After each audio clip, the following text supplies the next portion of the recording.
여러분 익히 다 아시는 이야기입니다. 김창수, 본명은 김구이죠. 신민의 사건으로 17년형 징역형을 선고받고 복역 중인 그는 서대문 교도소 감옥에 면회온 그의 어머니와의 대화가 그의 평전에 기록되어 있습니다. 그의 어머니 곽낙원은 김구를 면회와서 이렇게 얘기했다고 합니다. 나는 내가 경기감사한 것보다 더 기쁘게 생각한다. 면회는 한 사람밖에 못한다고 해서 내 처와 화경이는 저 밖에 와 있다. 우리 세 식구는 평안히 잘 있다. 너는 우리를 위해 근심 말고 옥중에서 내 몸이나 잘 간수하여라.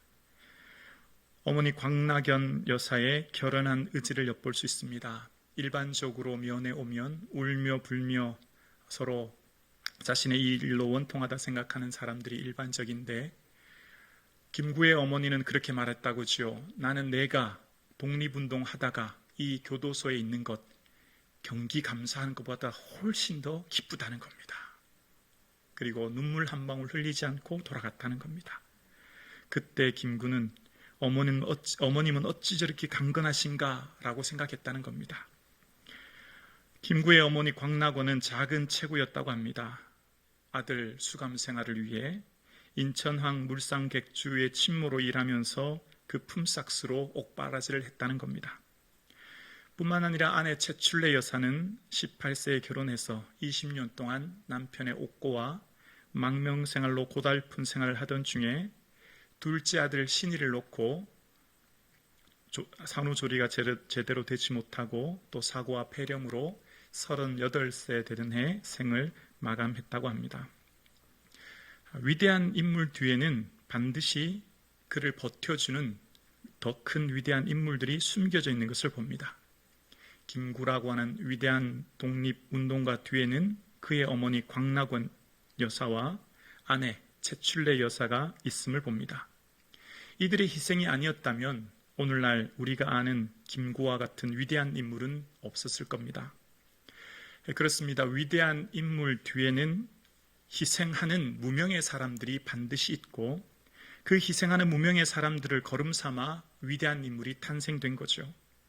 오늘 바울 생애도 마찬가지입니다. 오늘 바울의 삶을 보면 아시아와 유럽을 넘나드는 45개 도시에 11,000km가 넘는 험한 산을 넘고 폭풍우를 몰아치는 바다를 건너 복음을 전한 하나님의 사도였습니다. 어떻게 이렇게 위대한 일을 이룰 수 있나라고 하는 바울의 삶을 곰곰이 살펴보면 바울 한 사람만의 사역이 아닌 것을 우리는 말씀을 통해 깨닫게 됩니다. 말씀을 보면 말씀에 등장하는 사람만 집중되어 우리는 보지만 그러나 말씀 이면에 보이지 않는 사람들이 바울의 동역자들이 있다는 것을 우리는 알게 됩니다. 오늘 본문이 그것을 증명해 주는데요. 오늘 본문 1절에 이렇게 시작합니다. 우리가 배를 타고 이달리아로 가기로 작정되매라고 시작합니다. 여기서 우리라고 하는 주어로 시작되는데요. 여기서 우리는 누구일까요? 여기서 등장하는 우리는 당연히 오늘 본문에 등장하는 바울이죠. 그리고 그와 함께 이 누가복음을 직접 기록한 누가가 포함됩니다. 뿐만 아니라 이 2절에 가면 함께 가는 아리스타고도 이야기하므로 누가, 아리스타고, 바울이 지금 이곳에서 함께 로마 행패를 타기 위해 출발하고 있는 모습을 봅니다. 그러니까 우리는 오늘 본문을 읽을 때 단순히 백부장 율리오와 바울만 보이지만 다시 한번 본문을 곰곰이 살펴보면 그 이면에는 누가와 아리스토가 함께 하고 있다고 하는 것을 깨닫게 되죠. 여러분 지금 오늘 본문의 1절 첫 주어가 어떻게 시작했습니까? 우리가라고 시작했습니다. 저는 만약 제가 바울과 함께 이 선교여행을 하고 있다면 저는 이렇게 쓰지 않았을 거예요. 저는 이렇게 썼을 것 같습니다. 바울과 나 부기는 배를 타고 이달리아로 가매. 맞지 않습니까? 이게 팩트지 않습니까? 생색내려고 한 게 아니에요. 있는 그대로를 말하는 것이죠. 나도 지금 선교여행 같이 가고 있는 것이고 지금 이 험한 백길을 동행하고 있는 거예요. 그런데 누가는 자신을 드러내지 않습니다. 누가는 사도행전에 자기 자신에 대해 단 한마디도 언급하지 않습니다. 바울을 이야기하고 베드로를 이야기할 뿐, 오늘 또 함께 가는 사람 아리스다고는 이야기하지만 자기 자신에 대해서 언급하지 않아요. 이 선교의 길이 얼마나 고되고 힘든지 오늘 여정을 보면 알 수 있는데요. 그 힘든 여정 속에서도 자기를 나타내지 않습니다. 오늘 선교 여정을 살피기 전에 이때 당시 시대적 상황을 알아야 오늘 본문이 조금 더 쉽게 이해되는데요.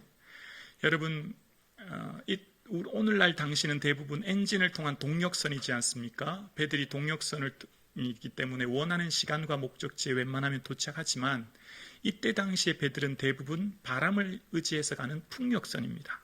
돛을 높게 펴고 가는 대부분 배들이었기 때문에 바람이 매우 중요한 것을 차지하죠.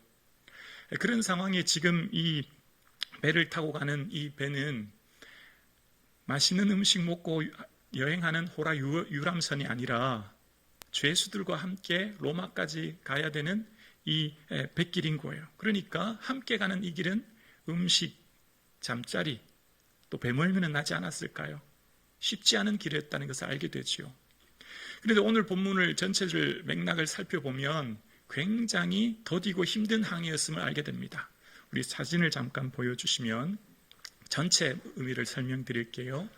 여러분 보시는 왼쪽에 조그마한 글씨에 가이사랴라고 적힌 곳이 있습니다. 저기가 오늘날로 말하면 이스라엘입니다. 그 이스라엘이라고 하는 가이사라에서 죄수와 호송을 담당한 율리오가 이제 데리고 출발합니다. 그 위쪽에 있는 시돈이라고 하는 항구에 도착하죠. 거기는 오늘날로 말하면 레바논 땅입니다. 레바논 오늘날도 시돈항이 있거든요. 그곳에서 도착해서 이제 바울의 친구들을 면회하게 하고 만나게 하는 것을 봅니다. 자, 그리고 여러분들이 보고 계신 그 시돈이라고 하는 조그마한 글씨에서 목적지가 어디냐면 로마입니다. 그러면 로마로 가려면 여러분 보시는 맨 오른쪽으로 직진으로 가야 가장 빠른 길이죠. 공해상을 거쳐서 바로 가야 되는데 여러분 지금 항로가 어떻습니까? 굽어져 있어요. 위쪽으로. 그러니까 가장 빠른 길로 말하면 거기서 직선으로 해서 직진으로 바로 로마로 가야 되는데 위쪽으로 향해 해안 쪽으로 굽어져 있는 것을 봅니다. 그러니까 그 다음이 무라, 니도인데 오늘날로 말하면 티르키의 땅이죠. 그 해안으로 항로가 굽어져 있는 것을 봅니다.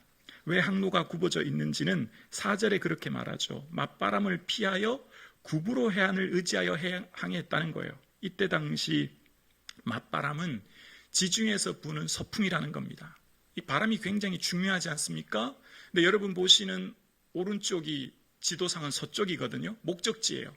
근데 가려고 하는데 그 지중해에서 부는 바람 때문에 그쪽으로 갈 수 없어서 어떻게 했냐면 안전한 공해상을 지나지 않고 안전한 해안길을 따라서 뱃길을 시간이 좀 더디 걸려도 그 항로를 통해서 가게 되었다는 거예요. 그렇게 해서 무라시에 도착하고 그 무라시에는 알렉산드리아라고 하는 더 큰 배를 탑니다. 우리로 말하면 국내선, 국제선이 있듯이 알렉산드리아 배는 조금 더 큰 배였죠. 아드라무테노, 알렉산더 이런 것은 이제 지명을 따서 배를 건조하는 지명을 따서 만드는데요. 우리로 보면은 인천에서 배를 만들면 인천호 이렇게 되는 거죠. 그러니까 아드라무테노란 말은 북아프리카, 이집트 땅에서 만든 배였고 그 북아프리카 알렉산드리아에서 만들어진 배가 이제 이 무라를 거쳐서 로마를 가는 상선이었음을 알게 됩니다. 자, 그렇게 해서 이 니도까지 가는데 매우 가까운 거리입니다. 지도상으로 보면 그렇게 멀지 않아요? 그런데 이것 역시 가는 곳에 굉장히 여러 날 더디 가서 간신히 도착했다라는 거예요. 그만큼 항해가 어려웠다는 거예요. 자, 그리고 니도에서 가장 빠른 로마로 가려면 지금 보시는 저 니도에서 아래쪽으로 내려오면 안 되고 원래는 서쪽으로 여러분 보시는 오른쪽으로 곧장 가야 되지 않습니까? 그런데 지금 지도에 보면 니도에서 아래쪽 섬 쪽으로 그레데 섬 쪽으로 항로가 바뀌어진 것을 내려오는 것을 봅니다. 왜 그랬냐면 7절에 풍세가 더 허락하지 아니하므로 살몬의 앞을 지나 그레데 해안을 바람막이로 항해했다라는 표현이 나옵니다. 원래 니도에서 여러분 보시는 오른쪽인 서쪽으로 곧장 가야 되지만 풍세가 허락하지 않았다. 역바람을 맞았다는 거예요. 이것 역시 갈 수 없는 상황이 되어서 원래 하고 다르게 아래쪽인 남쪽 그레데, 오늘날로 말하면 크레타 섬이 있는 곳이죠. 그쪽으로 가서 이 섬을 바람막이 삼아 가게 되었다. 그래서 이 라세아시가 있는 미항까지 가는 것이 오늘의 내용입니다. 이제 저를 그러니까 오늘 본문에 등장하는 전체 항로를 보면, 해로를 보면 맞바람 때문에 원하는 곳으로 잘 갈 수 없었을 뿐더러 가까운 거리도 굉장히 시간이 오래 걸렸고 풍세가 허락하지 않아서 계획대로 항로가 잘 이루어지지 않은 상황을 보게 되어집니다. 지금 이때는 학자들에 의하면 AD 59년 10월경이랍니다. 이때 당시에 겨울 항해는 매우 위험하기 때문에 그 항해 금지 시기라고 해요. 그게 11월 중순쯤부터 이듬해 2월까지가 항해 금지 시기라고 합니다. 그러니까 이제 얼마 남지 않았어요. 한 달 남짓 조금 더 지나면 이제 항해 금지 시기가 오는 그 안에 로마까지 가야 되는 상황이에요. 좀 더디 빨리 가야 되는데 굉장히 지금 더딘 상황이죠. 자, 이런 상황에 오늘 본문을 읽으면 백부장 율리오와 바울만 보이지만 그 함께 있는 사람이 누구라고요? 누가와 아리스타고가 지금 함께 이 배에 타고 있고 이 먼 뱃길을 가고 있다는 것을 알게 됩니다. 여러분, 일반적으로 다큐 보면 다큐의 카메라에 등장하는 주인공만 우리는 보지 않습니까? 예를 들면 무슨 어몽길 대장이 무슨 히말라야를 등장한다 그러면 그 다큐에 우리는 어몽길 대장만 보지만 사실은 카메라 감독을 비롯한 스태프들이 우리 눈에는 보이지 않지만 존재하죠. 지금 그 상황이 된 거예요. 그러니까 지금 로마까지 가는 먼 항해에 바울만 있는 것이 아니라 함께하는 누가가 바울 곁을 지키고 있다는 것을 보게 됩니다. 성경에는 우리 눈으로 볼 수 있는 보이는 인물과 보이지 않은 인물이 성경에 있음을 알게 됩니다. 구약의 성경기의 기록 방식은 보이는 사람을 중심으로 기록되었어요. 예를 들면 다니엘, 에스더, 이사야 같은 사람들은 그 사람을 통해 하나님이 어떻게 일하셨는지를 기록하고 그 사람들의 개인의 삶을 통해 하나님의 역사를 기록합니다. 모세도 그렇죠. 모세가 쓴 모세오경, 창세기, 출애굽기, 레위기, 민수기, 신명기를 통해 모세의 삶을 통해 하나님 어떻게 역사하셨는지를 기록했죠. 지난 시간에 말씀드렸듯이 하나님의 관심은 소유에 있지 않고 순종에 있다고요. 모세가 80년 동안 애국궁에서 어떠한 학문을 배웠고 어떠한 왕자로서의 삶을 살았는지에 대해서는 출애굽기 2장 단 한 장으로만 기록하지만 나머지 80세에서 120세 죽을 때까지의 사역을 순종을 통한 사역은 신명기와 민수기와 레위기에 기록되어 있다고요. 자, 그런 것처럼 구약의 특징은 어떤 믿음의 한 사람을 통해서 그 한 사람에게 하나님이 어떻게 역사하셨는지를 기록하는 게 구약이라면 신약은 조금 다릅니다. 신약은 보이는 사람들이 예를 들면 마태, 마가, 누가, 요한 같은 보여지는 그 사람들이 자기 자신의 이야기를 하지 않아요. 자기 자신의 이야기를 써내려가면서 쓴 것이 아니라 마태복음에는 누구에 대한 얘기죠? 예수님에 대한 얘기예요. 마태는 예수님에 대한 얘기를 썼습니다. 마가 역시 그렇지요. 오늘 등장하는 누가복음을 기록한 누가 역시 내 삶에 하나님이 어떻게 역사하셨고 내가 어떻게 살았다 기록된 게 아니라 다 누구 얘기죠? 예수님 얘기예요. 그리고 등장하는 인물들의 특징은 자기 자신에 대해서는 대부분 기록하지 않아요. 오늘 본문을 기록한 사도행전은 누가 기록했습니까? 누가가 기록했습니다. 근데 누구 얘기하고 있죠? 바울 얘기하고 있는 거예요. 사도행전에는 초대교회 성령의 임재를 받은 성도들 전반부는 베드로, 후반부는 바울의 행에 기록합니다. 누가요? 누가가 지금 기록해요. 자기 자신에 대해서 한두 마디 좀 할 수 있지 않습니까? 저 같으면 좀 했을 것 같은데 내가 얼마나 고생했는지에 대해서. 근데 우리는 누가에 대해서 별로 아는 게 없어요. 여러분, 신약 성경을 제일 많이 쓴 사람은 바울이고요. 두 번째로 많이 쓴 사람은 요한이에요. 세 번째는 누가입니다. 오늘 본문을 사도행전을 기록한 누가요. 누가복음과 사도행전이라고 하는 신약 성경의 4분의 1을 기록했습니다. 그런데 우리는 누가에 대해서 아는 게 별로 없어요.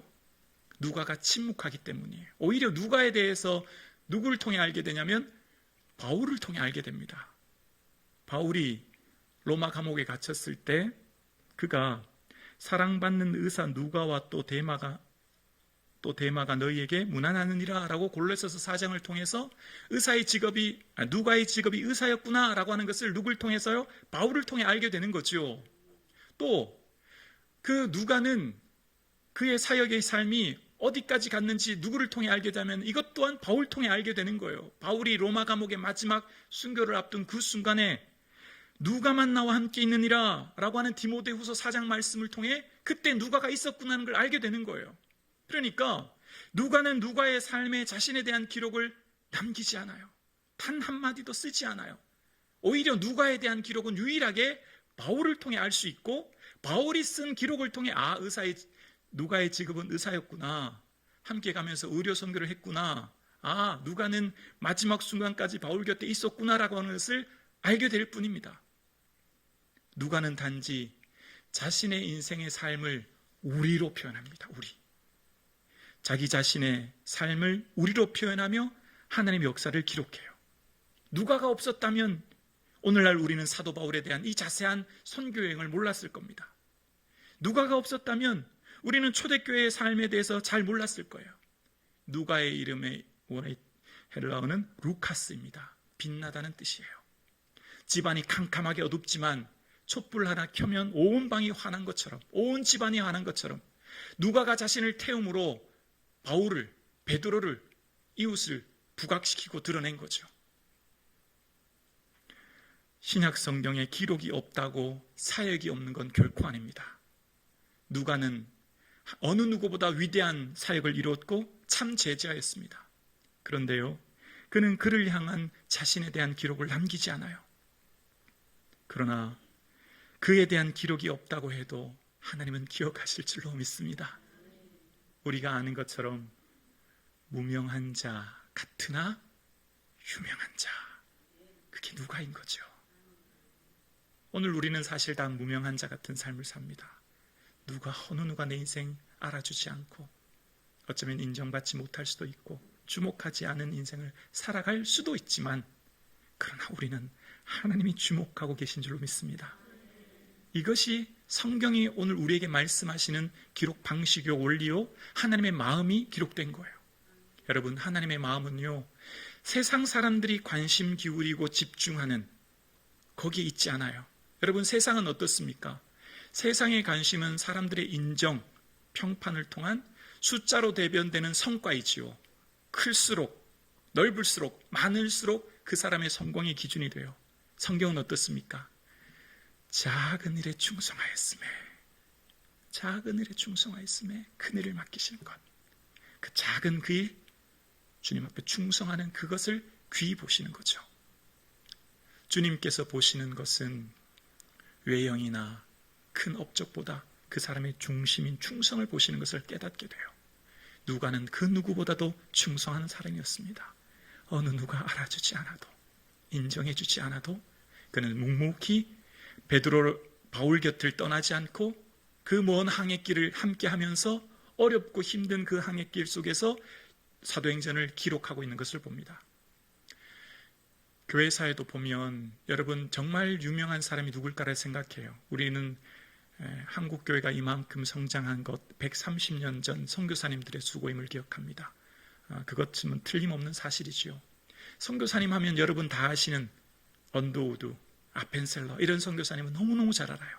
그런데 우리는 전도 부인이라고 하는 무명의 여인들을 기억하지 못합니다. 선교사님들이 이 전도 부인이라고 하는 분들을 통해서 크게 선교 사역을 이루었는데요, 전도 부인이라고 하는 분들은 그때 당시 여조사라고도 불렸어요. 이분들은 마치 오늘날로 말하면 부교육자처럼 가정을 돌보며 아이가 태어나면 산파가 되어서 아이를 받기도 하고, 또 누군가가 임종하면 그곳에서 돌아가 장례, 염까지 해야 되는 고된 일을 마다하지 않는 사람들이 이 전도 부인이었고, 이분들은 복음을 위해서 수만 리 길도 마다하지 않고 다니면서 복음을 전했습니다. 기록에 보면 하나라고 하는 전도 부인은 한 해 동안 1100km를 다니면서 1200명에게 전도했답니다. 1100km면 서울에서 부산을 걸어갔다가 와야 되는 거리죠. 별로 놀라지도 않습니다. 이 정도는 우리 다 걸어보니까. 이때 당시 기록에 보면 1920년대 남자 목사님들의 사례비가 80원이었다고 해요. 여자 전도사님의 사례비는 20원, 전도 부인의 사례비는 1원. 너무 작지 않습니까? 아니야, 그냥 없는 거나 마찬가지죠. 우리는 전도 부인에 대한 기록 잘 찾을 수가 없어, 알 수 없어요. 그러나 무명한 자 같으나 유명한 자는 바로 이런 전도 부인인 줄로 믿습니다. 아무도 알아주지 않아도, 인정해주지 않고 기억해주지 않아도 주님은 기억하시는 거죠. 주님은 알고 계시는 거예요. 여러분, 세상 많은 사람들은 누군가가 나를 좀 봐줬으면 좋겠고 알아줬으면 좋겠는 게 일반적인 마음이죠. 그래서 다 개인주의가 많죠. 누가가 만약 누군가의 인정에 목말라 했다면, 그 인정이 중요했다면 누가복음에 혹은 사도행전에 자신의 이야기를 직접 곳곳에 기록했을 거예요. 그러나 누가복음 그 어디에도, 사도행전 그 어디에도 누가에 대한 얘기는 단 한마디도 없는 것을 봅니다. 오히려 놓칠까봐 지금 이 배에 타고 있는 사람이 마게도냐 사람 아리스다고가 함께 가고 있다고 하는 것을 놓칠까봐 그 사람 부각시켜주는 거예요. 여러분, 믿음의 사람이란 어떤 사람일까요? 나는 좀 덜 빛나도 너를 비춰주고 부각시켜주는 게 믿음의 사람이죠. 그게 우리예요. 그게 우리 공동체예요. 초대교회에 성령이 임재하시며 나타나는 특징은 바로 이 공동체 의식입니다. 하나님은 반드시 나로부터 시작해야 돼요. 내가 경험하고 아는 하나님은 그 믿음이 출발의 시작점이 어디로부터 완성되냐면 우리로부터 완성되는 거예요. 우리 가족, 우리 공동체, 우리 성북중앙교회로부터 완성되는 거죠. 그래서 초대교회의 특징은 함께 기도함을 통해서 필요에 따라서 물건을 나눠주는 우리라고 하는 초대교회를 이루었습니다. 이것이 바로 주님의 뜻이었거든요. 기도를 통해 우리라고 하는 공동체 의식을 깨닫게 되는 거예요. 예수님께서 기도할 때 어떻게 기도하라고 가르쳐 주셨죠? 하늘에 계신 우리 아버지. 주기도문 보세요. 6번에 걸쳐서 우리라고 하는 표현을 끊임없이 등장합니다. 그때 당시 많은 유대인들이 나의 하나님, 나는 저들과 다르다고 이방인들과 차별화를 시키는 그 시기에 예수님께서 가르쳐 주시기를 하나님은 그런 분이 아니야. 너만의 하나님이 아니라 우리의 하나님이야 라고 하는 것을 가르쳐 주고 계세요. 누가는 그걸 깨달아 아는 제자였죠. 누가는 우리 하나님을 알고 있었어요. 그래서 나보다는 아리스타고를, 나보다는 바울을 부각시키고 함께 했음을 이야기합니다. 뿐만 아니라 누가의 우리 의식은 미워하는 원수까지도 포함하는 것을 알게 되어요. 4절 이후에 우리라고 하는 표현은요, 그 배에 타고 있는 로마 군인 율리오 백부장을 비롯한 그 배에 탄 276명의 제수들 선원들임을 알게 됩니다. 여러분, 이때 당시에는 로마의 압제를 받고 있어요. 세금 수탈로 인하여서 고통스러운 삶을 사는 게 이스라엘입니다. 로마 군인은요, 증오의 대상이에요. 그런데 누가는요, 그 로마 백부장 율리오까지 우리라고 얘기해요. 품는 거예요. 그 배에 탄 야만인이라고 하는, 그 배에 탄 사람으로서의 존중받지 못한 죄수들까지 우리라고 하는 표현을 하는 겁니다. 이것이 바로 우리의 믿음의 신앙이 어디로부터 완성되어야 되는지를 오늘 본문은 우리에게 알게 하는 거죠. 나의 하나님으로부터 시작되어 우리 하나님으로부터 완성되어지는 것, 우리라고 하는 같은 비전을 품고 나아가 주의 뜻을 이루는 것, 그것이 우리 성북중앙교회가 될 수 있기를 주의 이름으로 축원합니다. 참된 죄자는 나는 좀 덜 드러나도 괜찮아요. 나는 좀 손해보고 희생해도 괜찮습니다. 나보다 남이 더 높아지고, 나보다 남이 더 돋보이고, 나보다 남이 더 많은 사람들의 인기를 받아도 괜찮습니다. 왜요? 나는 다 주님이 알고 계시기 때문입니다. 주님이 기억하시면 족한 줄로 믿습니다. 오늘 함께 예배드리시는 사랑하는 성도님, 여러분의 삶은 주님이 기억하고 계신 줄로 믿습니다. 무명한 자 같지만 결코 그렇지 않아요. 우리는 주님이 기억하고 계시는 유명한 자인 줄로 믿습니다.